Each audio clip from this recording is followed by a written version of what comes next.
I mean, think about it. I mean, how could you want, if you're whole, if you're whole, there's no need to want, there's no lack, there's no separation. We do a lot of studies on brain coherence and heart coherence. And let's talk about what it's not, okay? I mean, so when there's an emergency or when we're aroused by some threat or some condition in our life, or we can't predict an outcome, we can't control an outcome, we have the perception that something in our world could possibly get worse, we switch on that primitive nervous system, right? That fight or flight nervous system, and now the game is fight, run, or hide.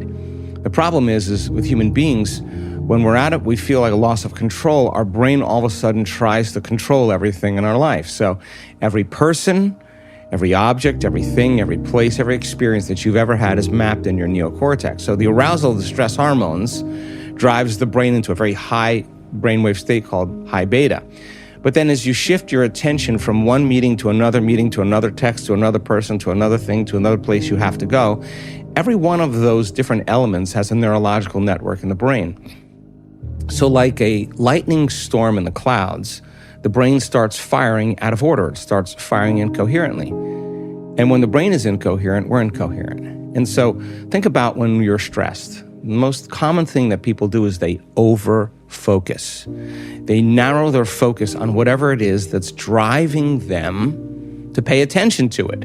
And so then the act of paying attention to the problem is actually driving the brain further out of balance. And we've studied this. When you analyze that problem, that circumstance, that condition within the emotion that you are feeling and derived by the hormones of stress, you'll make your brain worse 100% of the time, because the analysis, the over-analysis, is driving it further into a higher thinking, higher beta brainwave state. So this kind of narrow focus is what causes the brain to be a house divided against itself.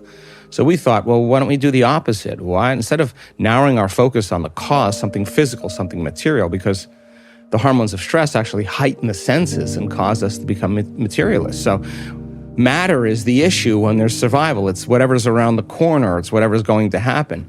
So we said, okay, let's teach people something else. Let's teach them how to broaden their focus. And as they broaden their focus and take their attention off of everything material and everything known and focus on space, focus on nothing, the act of doing that actually starts slowing down the analytical mind. You can't analyze when you're sensing. And it starts to change the person's brainwaves into a slower brainwave pattern.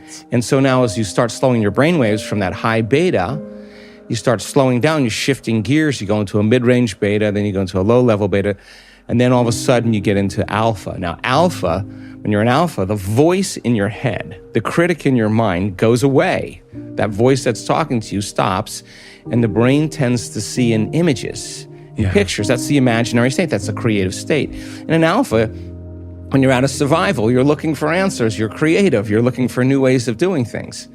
So when they broaden their focus, not only do they move into alpha, but all of a sudden we start seeing those different compartments of the brain that were once subdivided, all of a sudden starting to unify. Different communities of neurons that were fragmented start to synchronize. And that's what you call coherence. Right. So what syncs in the brain links in the brain. So when you see the front of the brain talking to the back of the brain, the right side of the brain talking to the left side of the brain, you start knowing something good is starting to happen and the person's starting to create more order.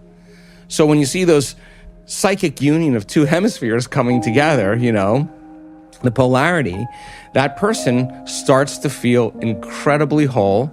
And coherence, when you have waves that are coherent, when they build or interfere with each other, their waves get bigger. And the higher the amplitude of the wave, the higher the energy in the brain. All of a sudden, the person starts to become very relaxed and no longer stressed in a program, and kind of alert and awake. At the same time, when you're resentful or frustrated or impatient and you're sitting in traffic, the same hormones are released and your heart is actually beating like there's a tiger behind you, but you can't run, you can't fight, you can't hide, and the traffic is frustrating you even more. You're releasing more of those chemicals, so the heart starts beating against the closed system. And when that happens, the heart starts beating out of order. Now, the heart's incoherent. So when incoherent waves interfere with each other, they're out of order, they diminish energy, and the brain energy leaves the heart. And this is when we stop trusting, This is not a time to communicate. This is not a time to learn. This is not a time to be creative. And energy leaves the heart. So we discovered then when a person truly starts practicing those elevated emotions, the heart gets very orderly, very coherent as well. And now, when you start feeling the emotions of the things that you want in your life or that you would like to create in your life, ahead of the actual experience, it's impossible for you to want it. Why could you possibly want it if you feel like it's already happened? Now, here's the cool part. Maintain that modified state of being. Get so good at doing it with your eyes closed. Start practicing with your eyes open. And if you can maintain that modified state of mind and body your entire day, coherent heart, soon as energy reaches the heart, we've done thousands of studies on this, it's going straight to the brain. The heart starts to inform the brain that it's safe to create. At the exact same time, the heart begins to produce an external magnetic field. You got a Wi-Fi signal now. You start feeling connected. You start feeling more whole. The brain is coherent. It's directing a very clear vision of what it wants. Combine that clear intention with an elevated emotion, you have a different Wi-Fi signal. You have a different energy. And now the cool part about that is you start to see those synchronicities, those coincidences, those opportunities start showing up in your life, and you're not going anywhere to get them. They're actually coming to you. Now, let's just look at the biology of this. Yeah. Epigenetics says it's the environment that signals the gene. Genes don't create disease. Our response to the environment actually creates disease.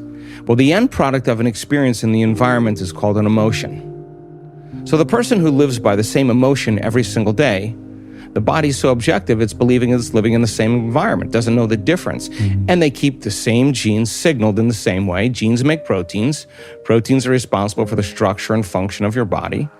The expression of proteins is the expression of life. And the person now is in the same emotional state. They're expressing the same genes, and nothing changes in our life until we change. Yeah. Okay, so now the person who trades resentment and frustration and anger and everything else for an elevated emotion, and they can sustain that state, the body's so objective that it's believing it's living in a different environment. Yeah. So they're knocking on the genetic door. So the elevated emotion the person memorizes, the body is so objective it doesn't know the difference between the real life experience that's creating that emotion and the emotion that person's regulating by thought alone. Keep knocking on the genetic door. You down-regulate the gene for disease and you up-regulate the gene for health, because their body's in a different emotional state and the body's believing it's living in a different environment. And we've done studies with novice meditators, and we were curious to see what kind of biological changes would take place in 1 week if you went all in, like immersed yourself in the entire week-long event. Like people do on their 1 week retreats. 1 week retreats. Yeah. So we draw blood and we look at about 2,882 metabolites, all exosomes, gene expression. And at the end of 7 days, the novice meditators, almost 100% of them, show substantial biological changes in their blood that suggests that they're living in a different environment. Now, here's the weird part about it. They're in a ballroom. There's nothing going on in a ballroom. I've been to thousands of ballrooms. There's nothing very exciting going on in a ballroom. They're actually making those changes inwardly. And I say to our research team, where are those chemicals coming from? Where are they coming from? The person's not taking any substance. It's coming from within us. And so the nervous system starts manufacturing a whole pharmacy of chemicals equal to the person's intention and emotional state.